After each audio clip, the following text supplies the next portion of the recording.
Well, delighted to say that joining me on the Godcast this week is Steve Jones, former footballer for Northern Ireland, for Burnley, for Walsall, Motherwell, lots of clubs. We'll talk about a bit of that in a minute. But Steve, it's good to get you on. How are you doing? I'm really good, thank you. I know it's been a bit of a battle trying to get on, but no, it's all good. Looking forward to it. I've been great. Thank you very much. I know football fans love these podcasts because, you know, for for a period of time, Steve, you guys are heroes, aren't you? And then as the career moves on, people kind of lose touch and they wonder where you went, what happened. So just remind us, when did you actually retire from football? I'm still playing at the moment. I'm nearly 49, so I'm still playing for a local team. I've been just recently last season was a player manager just for a local team called Malpass. So I'm just playing here and there now at the moment. The legs are getting a bit more weary, a bit more tired, but no, I'm still enthusiastic, still hungry, and I still enjoy playing. Yeah, good stuff. I used to be a ref and I used to do trials matches down at Turf, and I remember refereeing around the time when you were playing. You got happy memories of Gawthorpe back then? Oh yes, definitely. I remember when Steve Cotterill was a manager, he used to make us run from the ground all the way up to Goldthorpe training for a warm up, and then run all the way back after training. So it was quite a grueling place to run up to, especially that hill up to the top and then leveled out. But no, I've been to the training ground. Quite lucky to have seen it as it is now, and it's very impressive. Let's just go back a bit, Steve. I was looking you up on old Wikipedia and stuff, and I was in Derry earlier this year, and that's where you grew up for the early part of your life. What were your kind of memories and recollections of time in Derry? Yeah, well, I'm actually due to go back there visit me dad next Wednesday, so I'll be flying back there just for a few days to see him. But no, it's yeah, I was born there, born and raised in out in the Galvin Hospital. Lived there till I was around about 11 years old, and then my father got a job over in England, and then we moved to a place called Failsworth, which is near Oldham. Lived there for quite a number of years. Did a lot of my high school in there, and then moved to Crewe where when I signed for Crewe in 2001. So yeah, fond memories. I don't want to get political, Steve, but what's your recollection of being a young lad in Derry? I was fascinated by it. It's only a few months since I visited. I found it absolutely fascinating. I've been to Northern Ireland a few times now, and what was it like as a kid? Yeah, depending which side you're brought up on, it's whether it's Londonderry or Derry. For me, it's Londonderry. But yeah, it was all geared up for the marching band on the 12th of July. So I didn't really play that much football, to be honest. I was enjoying doing the drums in a band. My brother was a flutist, so I'm used to being a thing called the Boys Brigade. We used to go on adventures and things like that, like the Boy Scouts over here. It was called the Boys Brigade over there. So it wasn't really till I moved across and we did PE senior school first year at senior school. I always remember the teacher saying, "Oh, what position do you play?" And I went, "I don't play football." He went, "Oh, I'll just stick you at right back." And all I always remember is I got the ball at right back, took the whole team on and scored a goal. And that was the first PE lesson we had. And he went, "Oh, you're very good, aren't you?" I went, "Well, I didn't realise I was until," and then that's where it sort of progressed. Really, was the senior school over here. So, who were the first club that showed some interest? I played for a team. Well, when I was at school, I used to play for a team called Chadderton. It's where John Pemberton and David Platt played when they were younger. And then I always remember what Sam Allardyce came to watch, and my dad goes off Sam Allardyce come to watch someone, and then my manager told me he's come to watch me. So I think I'd scored 4 goals that game. I think we won about 6-3 or something like that. 6-2. It was a high scoring game. And then he offered me to come down on trial. Blackpool, he was a manager at Blackpool at the time. He said, "Oh, we'd like you to come and have a trial game at Port Vale away." And I went, "Yeah, fantastic." And then I turned up, and Port Vale were known to have sort of one of the biggest pitches in league football. And my style was fast. I was quite quick and I was pacey, so it literally suited me to the ground.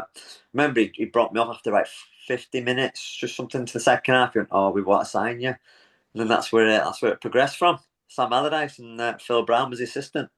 Was that did that come as an even greater surprise than him turning up to see you? You know, I mean, were you kind of thinking about being a professional footballer, Steve, or had you had your eyes on other things? No, not at all. It was just something I enjoyed. I didn't have any aspirations, or I didn't really dream. I didn't think I was good enough to play professional football. It was just like a hobby to me. I had a part-time job as well, and obviously when I got offered the chance to go professional, I was absolutely delighted. And some players, Steve, they kind of just do this, don't they? They go on an upward trajectory and they go youth team, reserves, first team. Just again, looking at your career, it looked like it wasn't quite like that, was it? You had to move about a bit, and you ended up actually going back to Ireland. Is that right? That's right. Yeah, I was always one to have to really fight to try and progress. I mean, a lot of people like sort of went to Crewe. They were technically gifted. It was one of those clubs where Mm. if you were from the academy, you were gifted how you received the ball, how you pass it. Well, I was just very raw, unnatural. Just had loads of speed. I was quite skinny lad. I got pushed over quite a lot, but then I sort of tried to learn to ride tackles, get brought down for penalties. So I always had to work hard and improve. I wasn't one of those naturally gifted players, and it wasn't until I went to Crewe where obviously Dario Gradi really, really improved me technical wise as a player, and then that's where it really progressed. And then going to Ireland, Sligo Rovers, was that a full time opportunity for you out there? Yeah, so basically, when I went to Blackpool, it was come to the end of the season, and Blackpool failed to. They're in the two-legged playoffs to get promotion, and they got beat in the second leg, and then Sam sort of got the sack, and obviously I only signed a one-year contract. So, but then I think it was probably 4 to 5 weeks after that, he rang me and said there was an opportunity at Bury, and I was only living 20 minutes from Bury, and it was Stan Turnip was the manager. He knew Stan very well, and he told Stan about me. And then he invited me down, trained with him for a week, and then he offered me a year's professional contract at Bury, and that's how it sort of progressed. And then one of the after my contract had finished, it was quite a tough to break into that team because I think they got from the old Division Three to Division One in consecutive seasons. Bury it was very hard to break into. They had players like Michael Jackson, Chris Ketty, Michael Johnson, Lenny John Rose. They had a very, very strong team. It was very difficult. And I always remember Nicky Reid was the right back at the time. Now he got offered the player manager's job at Sligo Rovers. And he said to me, obviously I know you're from Ireland, but would you come across and play for us? They're in Europe as well, Sligo. So I thought, do you know what? I'll go back and play for Sligo Rovers. And I think I was there for, I think it was it 3 years, something like that? 2 years, 3 years. So yeah, really, really good times. I had my first child there, born Luke. So yeah, very, very positive and a very memorable place to go. Was it always your intention to get back into the English Football League? Because there's a lot of English pros out in Ireland now, aren't there? There is, and it's a very, very productive, very, very challenging league. The North and the South of Ireland leagues, and I think I had a really good season at Sligo. Scored quite a lot of goals, lots of assists, and Celtic and Rangers were sniffing around. There was quite a lot in the paper over there that they were going to put an offer in for me. Didn't materialise. And I went to a team called Bray Wanderers. I was sort of a bit homesick as well at the time because all my family were living in England at the time. Um, Went to Bray for like 6 months. Still got homesick, and then I thought, you know what, I need to go back to England. And I went back to England, played for a local non-league club called Chorley FC.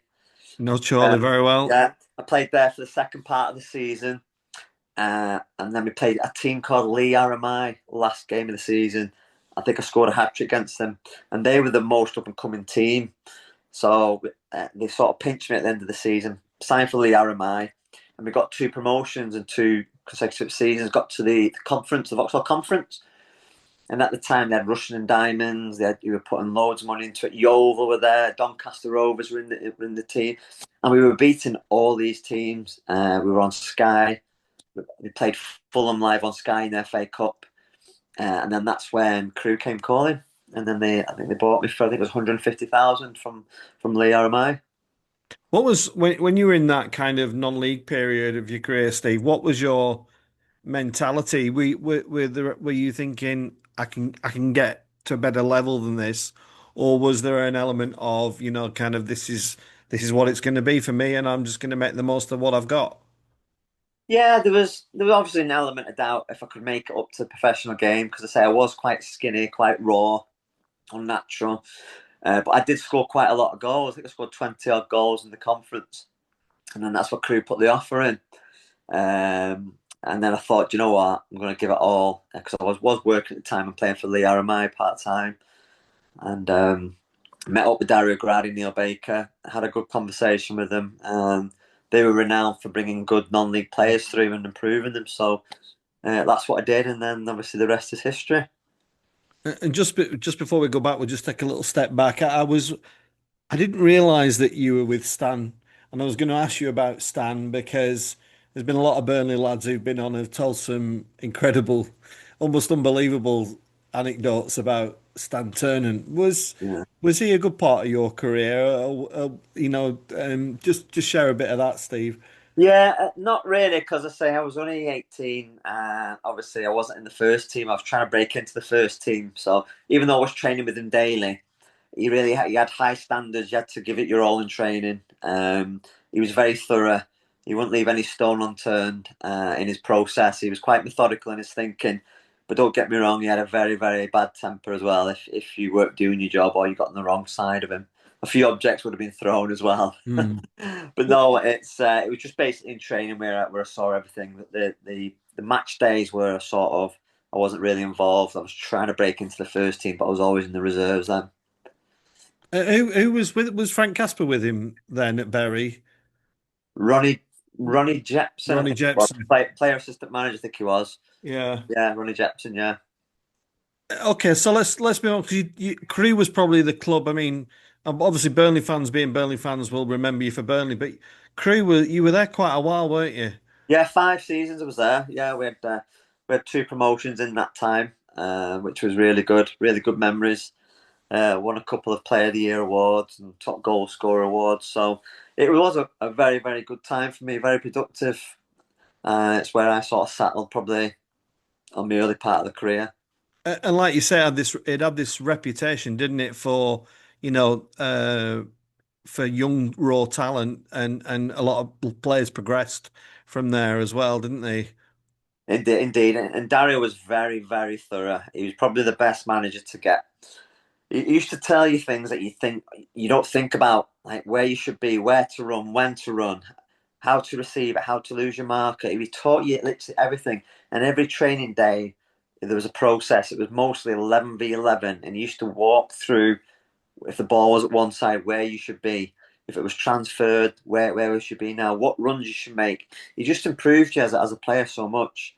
And I probably it was thanks to him that I've sort of had the career that I have. Mm. And then from there, Burnley, you get this call from Burnley. Just take us through that a little bit, Steve, if you will, because this is like Burnley are definitely on an upward trajectory at this point, aren't they? They've kind of gone through the lean and mean times, and they're a club who are definitely progressing. I remember those seasons really clearly, and but just tell us a little bit about that. Were you excited by that prospect of you? It was Championship, wasn't it? That you were it was a level you'd not been playing in. Did you have any of those self-doubts creeping in again, or just talk us through that process? No, because I say with Crewe, we were in the Championship for 3 out of the 5 seasons, so I was used to the league. I'd just finished Player of the Season, and my contract ran out. Um, Mark Hughes at Blackburn Rovers, he put an offer in for 1.5 million for me in the January market. Dario had turned it down because he said if he'd just sold Dean Ashton previous windows to Norwich, I think it was. He won't let me go. He won't obviously just sold Dean. So literally, I was a free agent in the summer. So he turned that money down, and I became a free agent. So I had about 6 or 7 clubs after me, and I always remember I was sat in Stoke City, John Rudge's office, nearly signed, and Michael Duff actually rang me. He went, "Have you signed for anyone?" I'm just about to sign for Stoke, and he went, "No, no, no, give me a minute. Let's have a chat." And so I said to my agent, "I'm just going outside and speaking to someone." So I spoke to Duffo via Steve, and we had a really good conversation. And then I went up there, had a good chat with him, and then ended up signing. Tell us about Steve Cottrell, Steve. I try and follow as many ex-Burnley contact people as I can, and when Steve Cottrell came to Burnley, I was quite excited, and I remember him talking about that he wanted to be not just a Championship manager, he wanted to be a Premiership manager, and I think he even went on record as saying he wanted to be the England manager. And obviously, his career's not perhaps panned out as perhaps he'd hoped. But what was he like as a coach and a manager? What was his attributes? What were his strengths and weaknesses? Yeah, he was a very tough manager to play for. Very tough. Got angry very, very easily. Very stern. Um, but no, he demanded in training every single time. And if you didn't put it in on the Saturday, you were in on the Sunday doing road runs and cross country runs. So you knew you had to be on your best game. And it wasn't the easiest manager to get along with. Um, his sort of ethos was if he was a bin man, he wanted to be the best bin man out there. So he wanted to strive to be the best manager he could, which was great for him. But when I was there, it was quite tough to get along with him. If that makes sense. He was a proper stern manager. Some players needed an arm around them, some didn't, and then some could take criticism and shouting in your face. Well, I was sort of one of those. Do you know what I mean? I was going to say, what kind of trainer were you, Steve? Were you just tell us about some of the regimes and things? Yeah, I was always wanting to give my all. I always wanted to, if I was playing in the first team, I wanted to always stay in the first team. And if I wasn't, I'd always try harder. I'd stay behind. I'd get there early, do more work before training, stay behind, try and practice on the things that I weren't so good at, just to try and be the best version of what I could be, really. Do you have fond memories of that season? Because my memories are Burnley fans really like you. They really took to you. Yeah, really, really loved my time. Fantastic fan base, home and away. It was always amazing. They were always chanting. They were always good to me. And I always say, I always in turn wanted to try my best for them. And I say we had some wonderful memories, some brilliant games, especially against the likes of Blackpool and Preston, especially live on Sky, and of course the Arsenal game in the FA Cup. So I had some fantastic memories, and they were a fantastic fan base to play through and play under. And then Steve Cottrell moves on, and Owen Coyle comes on the scene, doesn't he? And he didn't play you an awful lot, did he? Yeah, and my last season before my contract ran out, I started the start of the season, and then I did mold my ligaments in my knee. Mm. I was out for about 4 months, and then that period, Burnley were right near the top of the league. They were thereabouts. And I was always breaking down. I couldn't get my fitness back. And then Owen, he was very good, really nice man, really really nice guy. Got on really well with him. He said, "We need to get you some match fitness." So I ended up going to Huddersfield on loan, understand turning. Went there for a few months to get some match fitness. But that's probably the season I probably struggled with injuries the most, to be honest. And that was obviously the catalyst for Burnley getting into the Premier League that year. Yeah. What do you think it is about certain clubs and certain fits, Steve? I mean, Stan's time at Huddersfield didn't go didn't go all that well, did it? No, and it's hard to put like a reason on it. Sometimes your face fits better than somewhere else, and you just feel it inside. You feel settled where you are, the surroundings and the people, the environment. It's just little things like that. And in some places you just don't feel as if you fit, and things just don't work out. And then that's a fact of life. Any job that you do, you might change your profession Mm. in you, and you think, "Oh, I've made the wrong decision." But that's life. There's loads of challenges in there. Right or wrong, you go with your gut, don't you? Yeah. And just before we move on from that Burnley period, Steve, who were the best players you enjoyed playing with in that Burnley side? Who were your kind of closest allies and the ones you thought, he's not bad? Yeah, yeah. We had a really good car school, but there was me, there's Beastie, Brian Jensen, there was Gifton Noah Williams, there was Wayne Mm. Thomas, Yeah. and there's Adi Akinbai. We sort of formed a really good gel, a good partnership. I'd say there was five of us in the car school, and it was, I think them five were obviously Duffo and Kyle Lafton, the Northern Ireland connection. Mhm. But no, they were all a good bunch. Joey Good Johnson, Ginge was there. They were all a great bunch of lads. and they really made you feel welcome. And it was a challenging period, especially with my injury, that record that very last season. But I say really good fond memories of the town and the supporters. Was it a wrench to leave Burnley, or was it right? Did you think this? I just got to go now. Yeah, really wanted to. I wish I was there in one more season because I say that last season they got promotion to the Premier League. I felt I could give something, but it just obviously my injuries hampered me that season. I just couldn't get my full fitness, and the full fitness in football is very very important. Gives you the confidence, gives you the belief. It just gives you everything really when you're fully fit. And then when you struggle for months and months and months, you lose your fitness. You're still feeling your injury, and it's very hard on the mental side of the game to fulfil your potential. Really, I just wish I had one more season. It would have been Yeah. great. And Burnley been on a bit of a pendulum, Steve, aren't they? It's kind of season in, season out, but it's incredible. I mean, I go with my daughter, and she just doesn't realise how it used to be. I've had wonderful guys on, Roger Eli and the likes of Winnie White, Winston White, and just how it used Yeah, to be. They've come a long way. What do you think of Burnley's prospects this year? I feel they're quite strong under Parker. yeah. I think it's probably the strongest recruitment they've had going into the Premier League, and they've had a really good start, haven't they? Quite a good start. So hopefully they can get. I think what it'll be injuries. If they get a lot of injuries to key players, I think that could hamper them. But fingers crossed. I think they do deserve to stay in the Premier League, and I'll be rooting for them this season. Yeah. So you leave Burnley and you become, is it fair to say, a bit of a journeyman, Steve? You Yeah, you play for a lot of clubs, and I wonder what that does to a professional footballer. A lot of people, um, you know, perhaps don't think about the impact that it has on you as an individual. And you mentioned your child earlier, and the family life. You're moving. Do you yeah, do you go alone? Do you take the family with you? How does it all work out? And what's going on in your head at these stages? yeah. Well, you've got to go where the contracts are. I was lucky after Burnley, I got a 2 year deal at Walsall, and I had a very good season there with Darren Byfield and Troy Deeney. So I think I finished the second top goal scorer just underneath Troy Deeney. So really good season there. And then the second season, I think towards the last third of the season, I did all my ankle ligaments, and then that seen me through to my contract end. And then I got a phone call off Stuart McCall, who actually when I was at Burnley went on loan first for Huddersfield for a few months. Played really well under Stuart McCall, fantastic manager, fantastic person.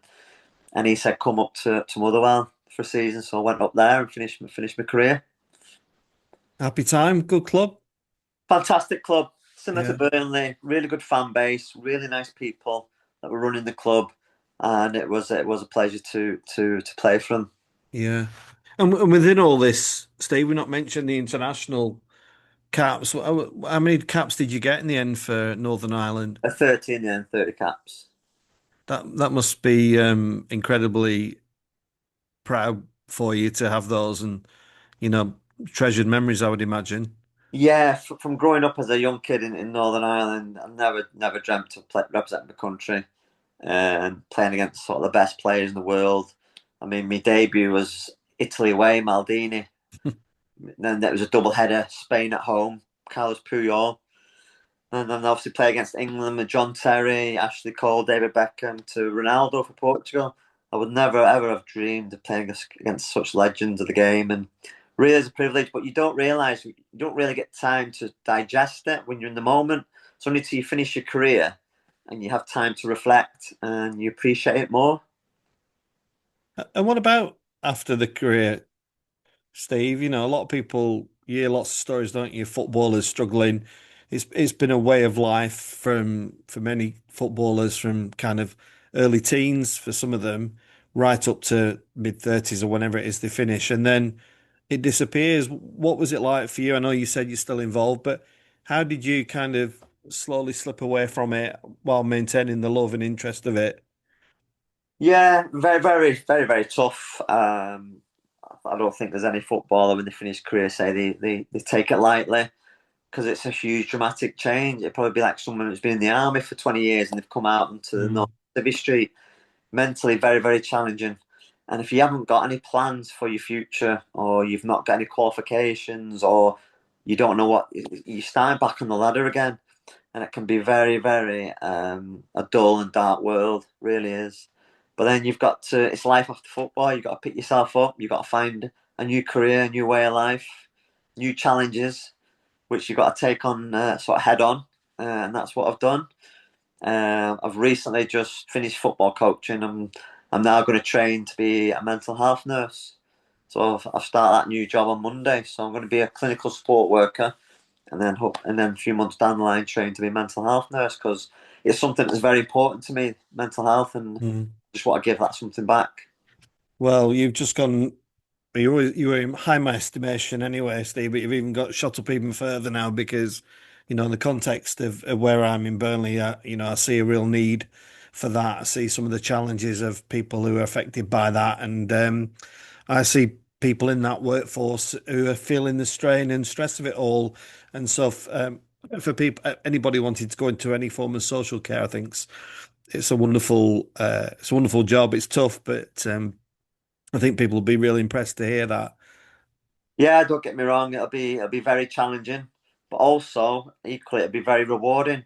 Knowing when you get a patient that's discharged, you've helped them along on their journey to Yeah. a better place, and then that's when you get that sense of achievement, like you've helped someone in life. Yeah, well, great. It's really great to hear that, and really hope that goes well for you, Steve, and keep up the football. Do you get along to games? Of all those clubs that you played for, is there one that you kind of hold closest to your heart? Well, I'm still living in the Crewe area, so obviously the ground's only around the corner from me.